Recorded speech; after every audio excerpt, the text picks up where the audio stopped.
حي على الصلاة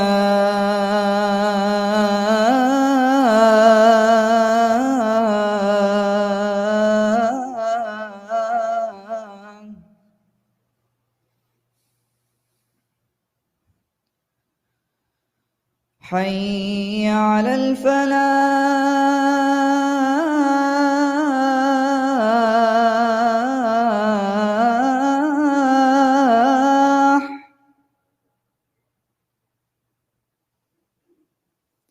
حي على الفلاح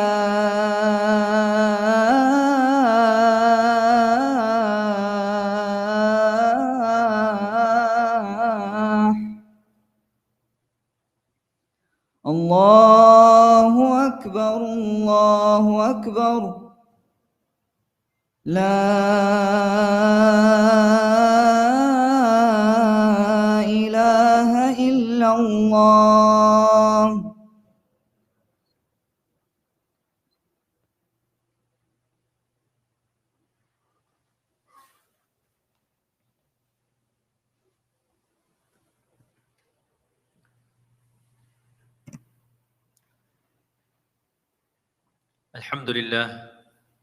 الحمد لله رب العالمين، والصلاة والسلام على سيد الأنبياء والمرسلين، وبعد فإن أصدق الحديث كتاب الله، وأحسن الهدي هدي محمد صلى الله عليه وسلم، وشر الأمور محدثاتها، وكل محدثة بدعة، وكل بدعة ضلالة، وكل ضلالة في النار.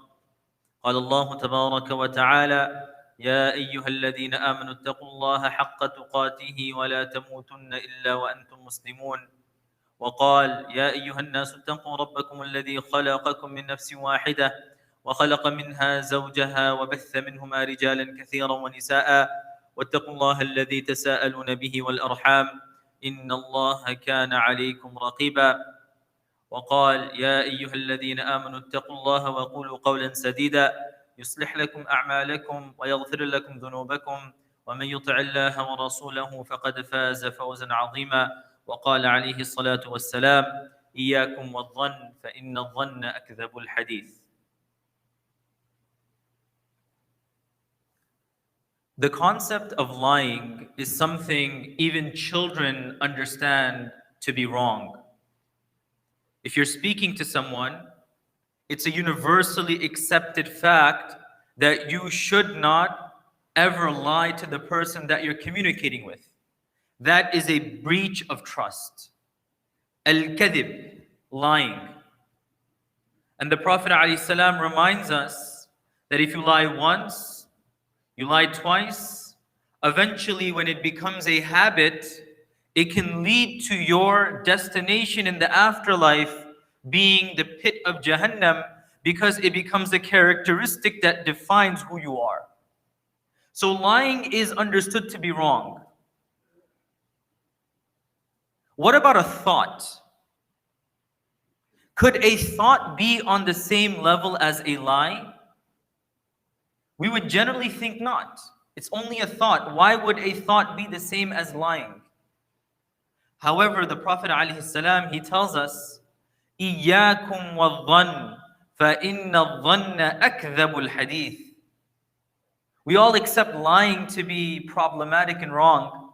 The Prophet ﷺ says, avoid incorrect, inappropriate assumptions, because your su'ul dhann, your inaccurate assumptions, can lead to the worst, the gravest forms of lying.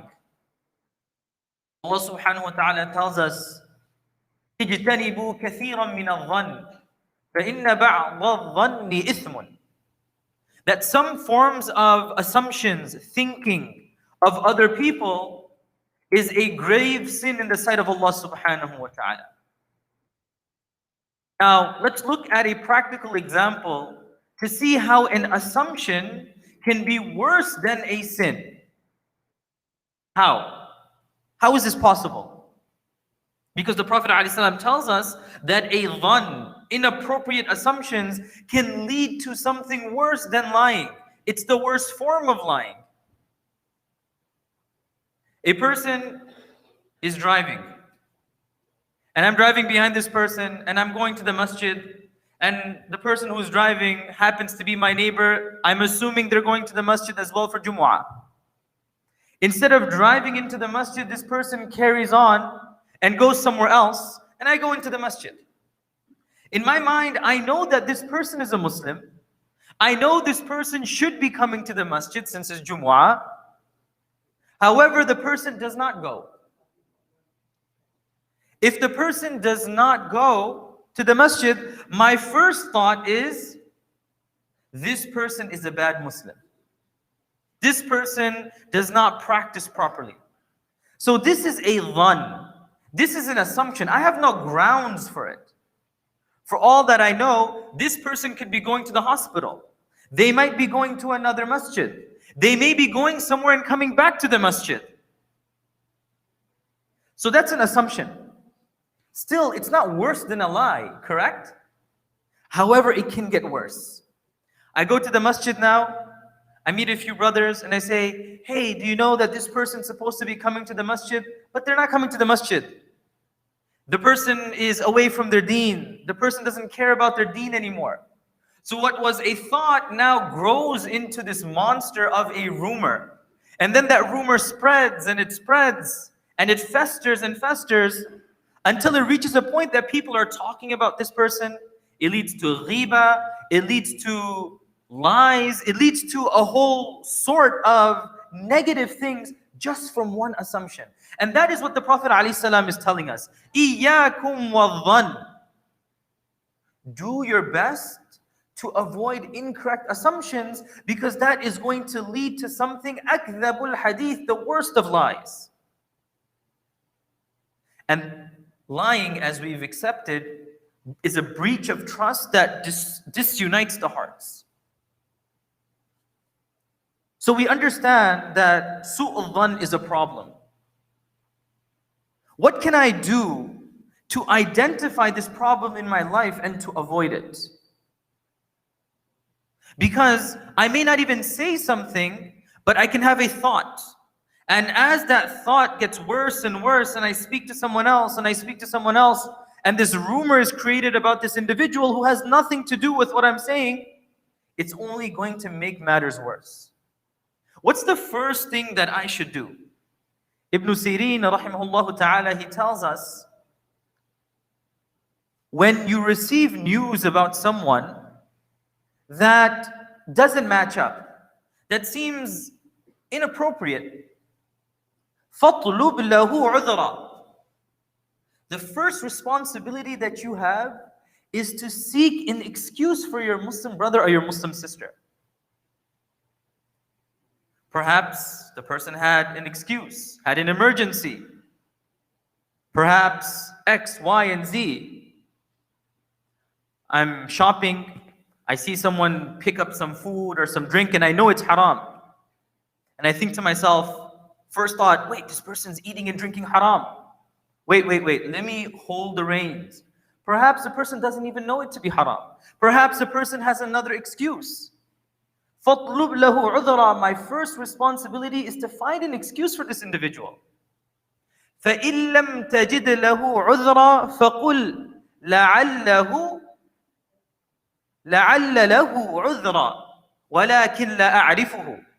It's possible that this person has an excuse, but I just don't know it. This is fundamental to our relationships as a community, but as a Muslim. That I do my best to think of people in the best of light. And I should think of myself in a way that I can improve myself. But when I think about other people, I give them the benefit of the doubt.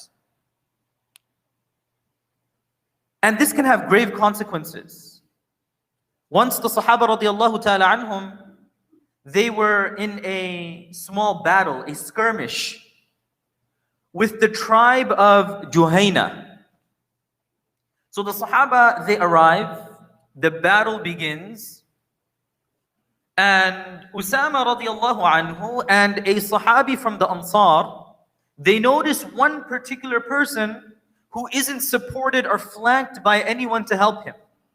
So Usama radiallahu anhu, He goes to this person with his friend from the Ansar, and they want to strike him down. So the Ansar goes forward, he unsheathes his sword, and he's about to strike. When the person says, La ilaha illallah. Now the Ansari Sahabi, he's in a bit of a predicament. I'm supposed to take him down, but now he's a Muslim. So he puts his sword away and he walks away and he says, you know what, I'm not going to strike you, you're a Muslim. On the other hand, Usama radiallahu anh, he says, this person is being opportunistic. This person is a liar. This person wants to save his life. That's why he's doing this. I'm not going to let him escape. So he takes out his sword and he takes this person down. Now after the battle is over, everyone retreats, comes back to Medina. The Prophet ﷺ is asking, okay, tell me what happened. One by one, people are explaining the situation. And then the news of what Usama did comes to the Prophet ﷺ. And the Prophet ﷺ, he calls Usama and he says, Usama, tell me what happened. And he begins and he says, we were just at the cusp of winning. We see this person who was alone, isolated, so we thought to take him down. However, when the Ansari Sahabi went, he recited the kalima and the Ansari stepped back, but I knew that this person wasn't telling the truth, so I went forward and I killed him. The Prophet ﷺ said, Halla shaqaqta qalbah. Did you open his heart? Are you sure that he didn't say the kalima? And the Usama radiallahu anhu said, Ya Rasulullah, it's clear, it's obvious. What else would someone else think? And the Prophet ﷺ says, Ya Usama, what will you do on the day of judgment? What will you do on the day of judgment when this person will come with the kalima and you took his life? Usama radiallahu anhu was so upset, so hurt by the situation that he said, I wish I wasn't a Muslim until this day. I wish I accepted Islam today so that all my sins of the past, including this, would be erased. It goes to show that when the apparent circumstances indicate something, I have no right to assume otherwise. This happens very often. I make up my own theories, my own assumptions. When the person, him or herself, is saying, look, I'm telling you what happened. Another common example, there's a get-together of friends, and for whatever reason, I'm invited late, or I'm invited and it's the day before or 2 days before. And the person is saying, I apologize, it was just last minute. We just all got together and we decided to meet up. But in my mind, even though this person is clearly telling me that, listen, there was no malicious intent, it just happened that, we're delayed, we're going to be meeting up together tomorrow. I think, no, this person is after me. This person has it out for me. So I'm going to break my ties. I'm not going to speak to this person anymore. I'm going to vilify this person. I'm going to talk negatively about this person. Even though all the circumstances in front of me is saying this person is telling the truth. But my nafs, my desire is telling me otherwise. إِيَّاكُمْ وَالظَّنِّ فَإِنَّ الظَّنَّ أَكْذَبُ الْحَدِيثِ. Even this su'ul dhann, this inappropriate assumption, is what can lead to even worse consequences than even lying.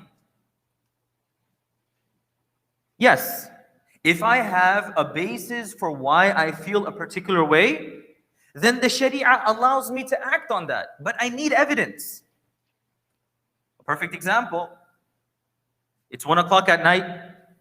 I go to the backyard to check something because I heard some noise. I see several people with ski masks on. They're scaling the wall with weapons. Yes, it's possible that they're going to scale back until they walk home. But no, Allah has given me a brain. Allah is telling me that, I have this in my mind that, look, it's possible that these are good people, but everything apparent shows that they're coming to do harm to me and my family. So yes, I can call the cops. Yes, I can take action and I can take matters into my own hand, but I have a reason to do that. I have a reason to do that. If I just park my car and there's another car parked next to it, just because the car looks a particular way, I feel, oh, you know what, this person, he's out to steal something, he's out to do something. Unless I have a basis for my assumption, let me not pursue it, because it can lead to something even worse. So the first thing is, let me seek out an udhr for why this has happened. Number two, let me seek clarification. If the person didn't come to the masjid for Jumu'ah, after Jumu'ah is done, let me go to the person and say, brother, you know, we were both going to the masjid and I noticed that you didn't come. Is everything all right? Do you need some help? Is the family okay? He'll give me a reason. He'll say, yeah, I was actually going to another place because I had an emergency job meeting. Or I had a family member who was sick in the hospital and I needed to go as an emergency. Looking for a clarification.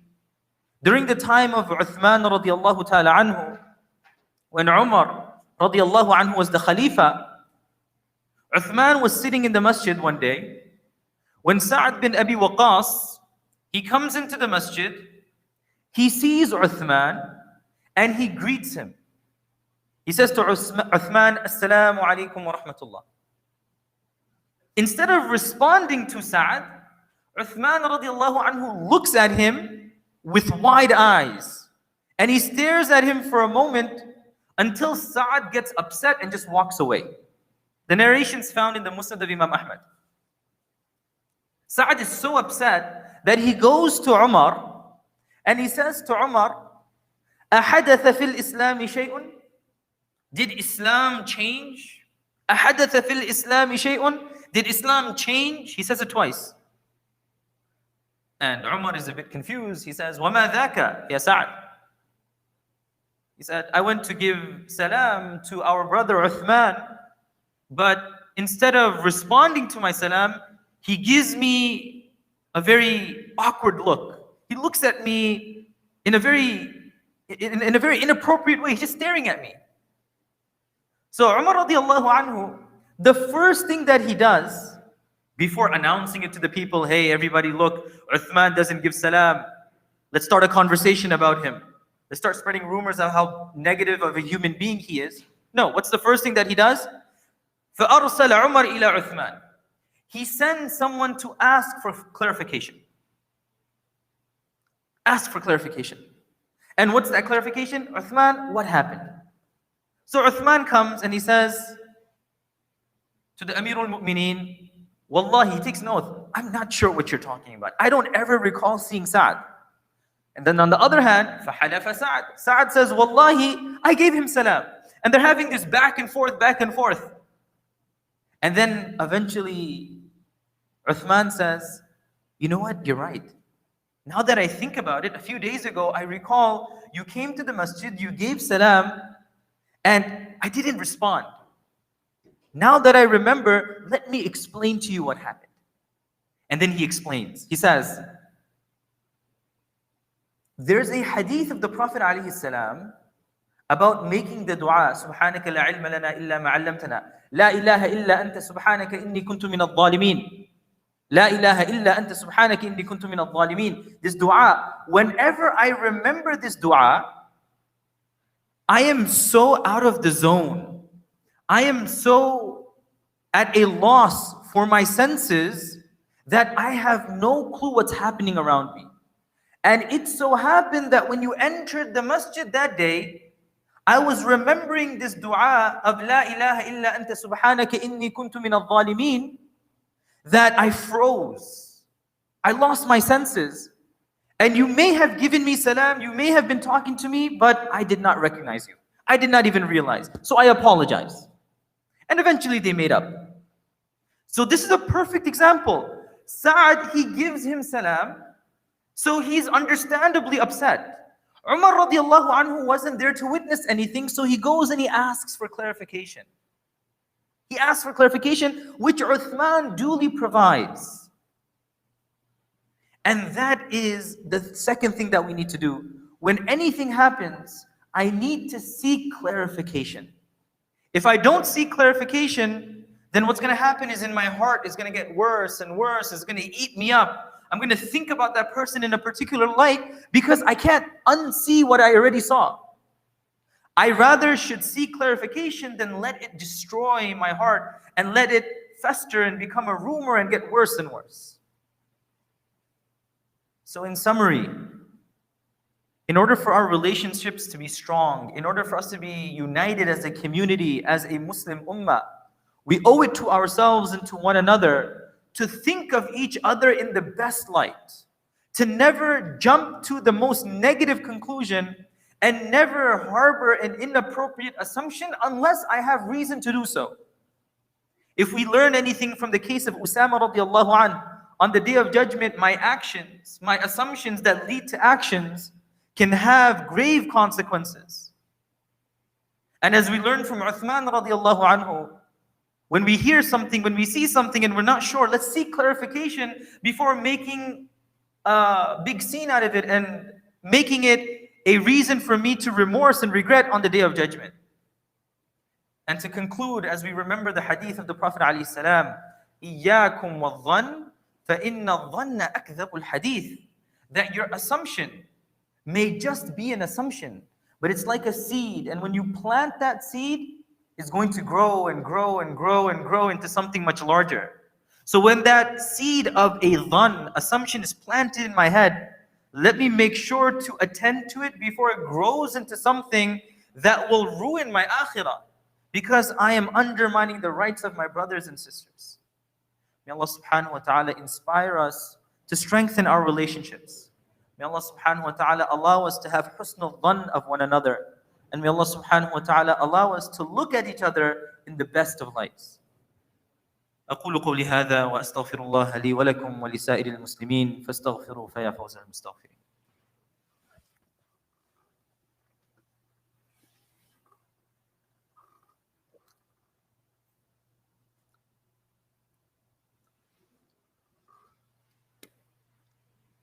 إن الحمد لله نحمده ونستعينه ونستغفره ونؤمن به ونتوكل عليه ونعوذ بالله من شرور أنفسنا ومن سيئات أعمالنا من يهده الله فلا مضل له ومن يضلله فلا هادي له ونشهد أن لا إله إلا الله وحده لا شريك له ونشهد أن سيدنا ونبينا ومولانا محمدا عبده ورسوله أرسله بالحق بشيرا ونذيرا بين يدي الساعة من يطع الله ورسوله فقد رشد واهتدى ومن يعص الله ورسوله فقد ضل وغوى. أعوذ بالله من الشيطان الرجيم. إن الله وملائكته يصلون على النبي يا أيها الذين آمنوا صلوا عليه وسلموا تسليما. اللهم صل على سيدنا ونبينا ومولانا محمد وعلى آله وأصحابه وأزواجه وأتباعه أجمعين. قال النبي صلى الله عليه وسلم: الله في أصحابي لا تتخذوهم غرضا من بعدي فمن أحبهم فبحبي أحبهم ومن أبغضهم فببغضي أبغضهم. ربنا آتنا في الدنيا حسنة وفي الآخرة حسنة وقنا عذاب النار. اللهم أرنا الحق حقا وارزقنا اتباعه وأرنا الباطل باطلا وارزقنا اجتنابه. اللهم انصر الإسلام والمسلمين. اللهم انصر من نصر الدين. اللهم اشف مرضانا ومرضى المسلمين. رب ارحمهما كما ربياني صغيرا. اللهم أجرنا من النار. اللهم أجرنا من النار. اللهم أجرنا من النار. يا مجير يا مجير يا مجير. آمين يا رب العالمين برحمتك يا أرحم الراحمين. قال الله تبارك وتعالى: فاذكروني أذكركم واشكروا لي ولا تكفرون. يا معشر المسلمين أقيموا الصلاة وسووا صفوفكم. Brothers should remember that we're trying to maintain a distance of 3 feet based on the new advice. So brothers and sisters are requested to abide by that.